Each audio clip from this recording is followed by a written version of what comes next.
வணக்கம் என் அன்புகளே, என் உயிர்களே.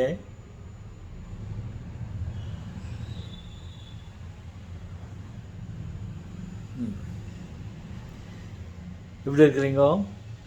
குட்.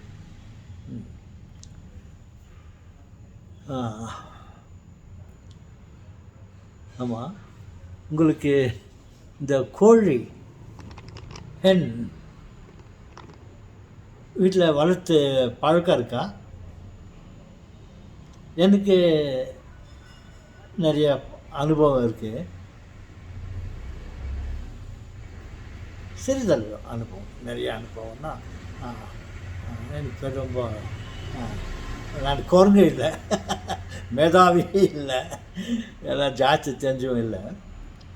வீட்டில் KGF mines, so அங்கே குவார்ட்டர்ஸ் இருக்கும். ஒரு வீட்டை விட்டு மற்ற வீட்டுக்கு நிறைய இடைவெளி இருக்கும். அவங்களுக்கு தோட்டம் சின்ன சின்ன இடங்களாக இருக்கும். அதில் நிறைய கோழிகளை வச்சுட்டு இருப்போம். இந்த கோழிகள்லாம் இந்த கோழி உற்பத்தியெல்லாம் பண்ணுவேன் நான். எப்படின்னா, ஒரு கோழி இருக்கும், வளர்ந்துருக்கும். அது நிறைய முட்டை விட்டு இருக்கும். சேவல், கோழி, பெட்டை கோழி, சேவல் இதெல்லாம் இருக்கும். நிறைய முட்டை விடும். அந்த முட்டையெல்லாம் நான் சேர்த்து வச்சுருந்து, அதை சேர்த்து வச்சு ஒரு கொஞ்ச நாள் ஆனோடனே அது கோழி அவியும் இதுக்கு வரும்னு சொல்லுவாங்க. அது குஞ்சு பறிக்கிறதுக்கு அதுக்கு ஒரு ஆர்வம் வரும். அப்போது அது நார்மல் லெவல்லேருந்து அது ஒரு மாதிரி தூங்கி எழுத மாதிரி உடம்பெல்லாம் செலுத்துக்குன்னு ஒரு சுறுசுறுப்பு இல்லாமல் இருக்கும். அப்போது அது அவியத்துக்கு உக்காரத்துக்கு அது ஆசைப்பட்டுருக்குது அப்படின்னு தெரிஞ்சுக்கின்னு நான் ஒரு பேஷன் பாண்டு சொல்லுவாங்க. பேஷன் இந்த மண்ணெல்லாம் வார்த்து காங்கிரீட் வார்த்து சேர்த்துக்கு அதாவது பேஷன் யூஸ் பண்ணுறாங்க. அதில் ஒரு பாதி மணல் கொட்டிடுவேன். மணல் கொட்டிட்டு அப்புறம் ஒரு கொஞ்சம் முடி, தலை முடிகளில் அது என்ன ரீசனாக தெரியாது, எல்லோரும் பண்ணுறாங்க மாதிரி நான் பண்ணியிருப்பேன். கொஞ்சம் முடியெல்லாம் சேகரிச்சுட்டு அங்கே அது அந்த மண்ணில் ஓரத்தில் அந்த மண்ணில் ஒரு ஓரத்தில் வச்சுருவேன். அப்புறம் ஒரு சிலுவை, ஒரு குச்சியில் அப்படி சிலுவை பண்ணிவிட்டு அது சிலுவை சொருவி வச்சுருவேன். அது கடவுளை அதை பாதுகாத்துருக்கட்டும், எப்போ துணையாக இருக்கட்டும் அப்படின்னு. அப்புறம் 4-5 இந்த காஞ்ச மிளகா, செகுப்பு மிளகா, அந்த மிளகாவுங்கெல்லாம் அந்த ஓரத்தில் அடி வச்சுருவேன். என்ன காரணமாக தெரியாது, அது நான் செய்வதெல்லாம் அது மாதிரி பண்ணிட்டு இருப்பேன். எங்கள் அப்பா பண்ணின்னு இருப்பார், அவர் பார்த்து நானும் அதே மாதிரி பண்ணுவேன். அப்புறம் நிறைய குஞ்சுங்கள்லாம் பொறிக்கும். ஒரு 20-21 நாள் ஆச்சுன்னா அதில் குஞ்சு பொறிக்கும். அது உள்ள அந்த குஞ்சு வைக்கிறதுக்கு முன்னே அந்த முட்டைகள்லாம் சில கெட்டு போய்ட்டு இருக்கும், சிலது நல்லாயிருக்கும்.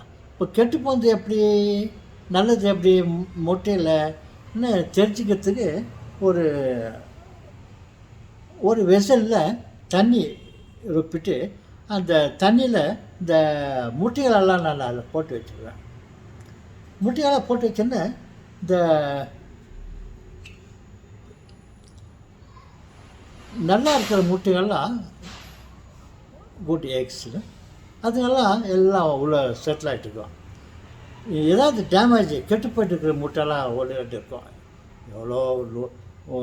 எவ்வளோ லார்ஜ் நம்பரில் எவ்வளோ 1-2 இருக்கும். அந்த மாதிரி எதனா இருக்கான்னு பார்த்தா ஏதாவது 1-2 அப்படி ஃப்ளோட் ஆகிருக்கும், மேலே மெச்சிக்கின்னு இருக்கும். இது கெட்டு போய்ட்ட முட்டைன்னு சொல்லிவிட்டு அதெல்லாம் எடுத்துகிட்டு நல்லா இருக்கிற முட்டையெல்லாம் ஒரு 10-15 முட்டை எவ்வளோ, ஒரு 10-15 முட்டை அந்த மணல் உள்ளே வச்சுட்டு சாரி. அந்த கோழியை தூக்கிட்டு வந்து அது மேலே உட்கார வச்சா ரொம்ப கம்ஃபர்டபுளாக உக்காந்துக்கும். அதை செட்டப் பண்ணிக்கின்னு அதை உக்காந்துருக்கும். நான் வச்ச அன்னிலேருந்து ஒரு 21 நாள் வரையும் அது டைம் எடுத்துக்கும். அதுனா 21 நாள் தெரில. அந்த 21 நாளுன்றதில் ஏதோ ஒரு மகத்துவம் இருக்குது பாருங்கள். அந்த கான்க்ரீட் எல்லாம் போடுறாங்கல்ல, அவங்களாம் கூட அந்த சிமெண்ட் ஒர்க்கெல்லாம் பண்ணிவிட்டு 21 நாள் அதை க்யூரிங் விடுவாங்க. என்ன காரணமோ ஒரு முக்கியமான காரணம் இருக்கும், அந்த காரணம் எனக்கு தெரியாது. இந்த முட்டை வந்து வச்சுட்டு ஒரு 21 நாள் நான் காத்துன்னு இருப்பேன். அப்பப்போ வந்து பார்த்து வைப்பேன். அதில் போய் கோழி தண்ணி சாப்பாட்டுக்கெல்லாம் கொஞ்சம் ஒரு கிண்ணத்தில் சாப்பாட்டுக்கு போய் வச்சுருவேன், தானியங்கள். அப்புறம் ஒரு கிண்ணத்தில் தண்ணி வச்சுருவேன். அது என்னை பார்த்துட்டு ரொம்ப அன்பாக அந்த தண்ணி குடிச்சிடும். அதை கொச்சி கொச்சி அங்கே சாப்பிட்ருவோம். சில சமயத்தில் ஏதாவது டாய்லெட்டுக்கு அது போனோம்னாக்கா எழுந்து வெளியே போவோம். வெளியே போய்ட்டு தூரமாக அந்த கார்டனில் ஒரு இடத்துல டாய்லெட்டாக பண்ணிட்டு வந்து உக்காந்துக்குவோம். 21 நாள் ஒன்றா குஞ்சுங்க பறிக்கும். அந்த குஞ்சுகளை அந்த குஞ்சுக்கு பொறிக்கிறதெல்லாம் ரொம்ப அதிசயமாக இருக்கும், பார்க்குறதுக்கு நல்லா இருக்கும். அந்த 21 நாள் ஆகும்போது இந்த கோழி என்ன பண்ணும், அந்த முட்டையை வந்து வாயில் கொத்தோடனே அந்த முட்டை அப்படி கிராக் ஆகிட்டு ஒழிஞ்சிக்கும். இது அதை குச்சிட்டு இருக்கும். அந்த டைமில் அந்த 21 நாளுக்குள்ளும், அந்த 20 நாள் 21 நாள் 22 நாளுக்குள்ளும் அதெல்லாம் ஓப்பன் ஆகிட்டு உள்ளேருந்து அழகாக கோழி குஞ்சு வரும். அன்றைக்கி பிறந்த குஞ்சு டே ஓல்டுன்னு சொல்லுவாங்க. அப்படி அந்த அந்த 2-3 நாளுக்குள்ளே எல்லாம் அந்த கோழி இதெல்லாம் ரொப்பிக்கணுன்னே சரின்ட்டு நாங்கள் அதை எடுத்து வெளியே விட்டு இந்த கோழி குஞ்சுங்களெல்லாம் அழகாக அது ஒன்று பிடிச்சி ஒரு கூடையிலையாவது எதெல்லாம் வச்சு அழகாக எடுத்து வந்து வெளியே விடுவோம். வெளியே விட்டோன்னே எல்லாம் கிச்சுன்னு ஓடி விளையாடும். அப்புறம் அப்போருந்து அவங்க அம்மா அதுக்கு கேர் எடுத்துக்கின்னு போய்ட்டு அதுக்கு சாப்பிட்றதுக்கு கற்றுக் கொடுக்கும். அது கொஞ்சம் ஏதாவது இருந்துச்சுன்னா கீழே போய்ட்டு அது வாயில்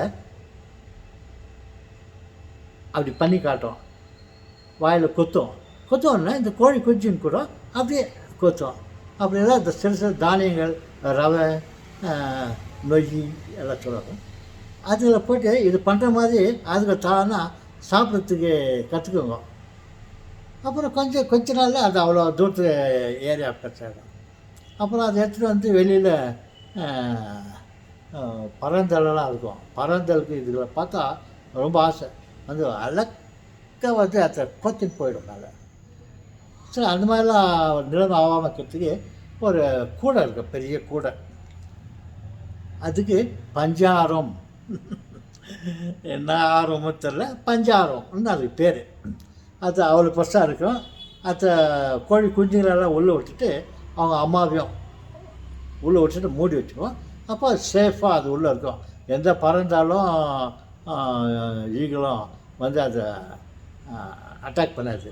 அப்படியே அதை பத்திரமா நாங்கள் பார்த்துருப்போம். இருக்க பெருசாக ஆகிட்டு அப்புறம் கொஞ்ச நாள் வெளியெல்லாம் விடுவோம்.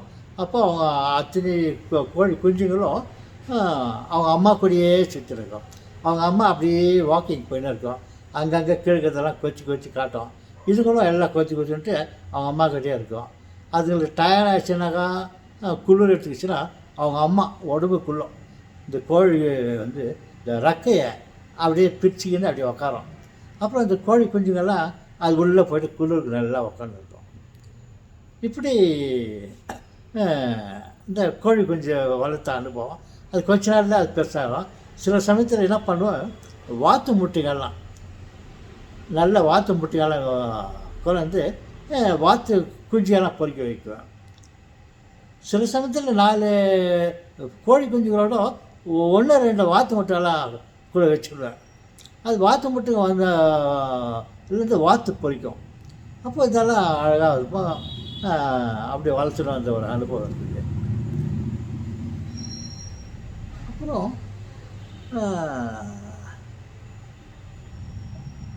ஒரு நாள் அதாவது அந்த அந்த தாய் கோழி இருக்குது இல்லையா, அது ரொம்ப நாளாக சின்னத்துலேருந்தே எனக்கு நல்லா பழக்கம்.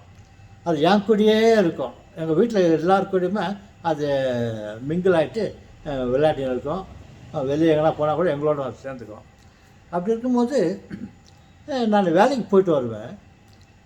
மைக்கோவில் வேலை செய்வேன் இல்லையா, இந்த செகண்ட் ஷிஃப்ட்டுன்னு சொல்லுவாங்க. 2 மணிலேருந்து 10 வரலையும் ஒரு ஷிஃப்ட்டு. அங்கே 10 முடிச்சிட்ட பிறகு நான் அங்கேருந்து வீட்டுக்கு வர்றதுக்கு 11 ஆகும். அந்த 11 ஆகும்போது நான் வீட்டை கேட்டு திறந்துட்டு உள்ளே வந்த உடனே இந்த கோழி என்ன பண்ணும், அது ஒரு 7-8 மணிக்கெல்லாம் போய் படுக்கிறதுக்கு போயிடும். அங்கே வீட்டில் ஒரு ரூமில் ஒரு ட்ரம் இருக்கும். 200 லிட்டர் ட்ரம் இருக்குல்ல, கெரோசின் ட்ரம், வாட்டர் ட்ரெயில், இப்போல்லாம் ஒரு தண்ணிக்கெல்லாம் யூஸ் பண்ணுறோம். அது மாதிரி வீட்டில் ஒரு ட்ரம் இருந்துச்சு. அது மூடியெல்லாம் இருக்கும். இது போய்ட்டு அந்த 7-8 மணிக்கு அங்கே போயிட்டு அதை உக்காந்து அப்படி தூங்கின்னு இருக்கும். நான் வேலையிலேருந்து 11 மணிக்கு எப்போ வீட்டுக்கு வரணும், அது கேட்டு திறக்கிற சத்தம் கேட்ட உடனே இது எழுந்துடும். அது எனக்காக காத்துட்டுருக்காது, நான் எப்போ வேலையிலேருந்து வருவேன்னு சொல்லிட்டு. அப்படியே எழுந்துட்டு அங்கேருந்து அந்த ட்ரம்மு மேலேருந்து எதிரி கீழே குதிக்கும். கீழே குதிச்சுட்டு அந்த தூக்க கண்ணில் அப்படி இப்படி நடந்துக்கின்னு வரும். வந்துட்டு என்னை பார்த்து கொட்டு ஏதாவது பேசிட்டு வர வந்துட்டு என்னை பார்த்துட்டு நல்லா கண்ணு திறந்து பார்க்கும். பார்த்துட்டு என் கிட்டே வந்துட்டு என் கால் கிட்டெல்லாம் அப்படி வந்துட்டு அப்புறம் சித்தாட்டு அப்படியே போவோம்.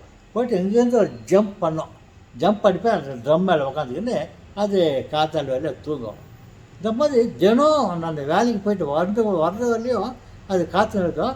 நான் வரும்போது அந்த ட்ரம்மு மேலேருந்து அது தூக்க கண்ணிலேயே உடம்பெல்லாம் சிலுத்துக்குன்னு அந்த தூக்க கண்ணிலே இறங்கி கீழே குதிச்சுட்டு வந்து என்னை சந்திச்சுட்டு கொண்டு ஏதோ பேசிட்டு அப்புறம் அது பாட்டுக்கு திருப்ப வந்து ஒரு 5-10 நிமிஷம் எனக்கு டைம் எடுத்துக்கும். மேலே ட்ரம் மேலே போய் உக்காந்துக்கின்னு அப்படியே தூங்கிடும். இந்த மாதிரி எப்போ ரொம்ப நாளாக அதுக்கு அந்த பழக்கம் இருந்துச்சு. பாருங்க கோழிக்கு எவ்வளோ அன்பு இருக்குது பாருங்க. நான் வெளியில் கேட்டு திறக்கும் போது இது தெரிஞ்சோ வந்துட்டார் என்ன வந்துட்டு அந்த ட்ரம் மேலேருந்து கீழே ஒரு குதிச்சு நான் கேட்டை திறந்து டோருக்கு ஓப்பன் பண்ணுறதுக்கோ இதுவும் டோர் கட்ட வரது சரியாக இருக்கும். அதுக்கு டைமிங்கெல்லாம் எப்படி செட் பண்ணிங்க பாருங்க. அப்போ கதவு திறந்த உடனே என்னை பார்த்துட்டு ஏதாவது பேசிட்டு கொஞ்ச நேரம் அப்படின்னு போய் பார்த்துக்கோம். அந்த மாதிரி எனக்கு ஒரு கோழி வளர்த்த அனுபவம் இருக்குது. உங்களுக்கு இருக்கும், உங்களுக்கும் இருக்கும். ஓகே, நான் வேறு ஏதாவது ஒரு விஷயத்த சொல்கிறேன். நான் வீட்டில் வளர்த்த அன்பு வீட்டு இது வேறு ஸ்கூல்லலாம் படிக்கும்போது பிராணின்னு சொல்கிறான், பிரியாணின்னு சொல்கிறான், பிரியாணின்னு சொல்லிட்டு அவருக்கு வாத்தியாருங்கிறது ஒரு இது அது. அந்த மாதிரி இந்த பிராணி பிரியாணினாக்கா பயணம் சேருவேன், பிராணினாக்கா பறவைகள், பிரியாணினாக்கா சாப்பாடு. இப்படியெல்லாம் ஒரு கதை இருக்குது. ஓகே, மீண்டும் சந்திப்போம். வணக்கம்.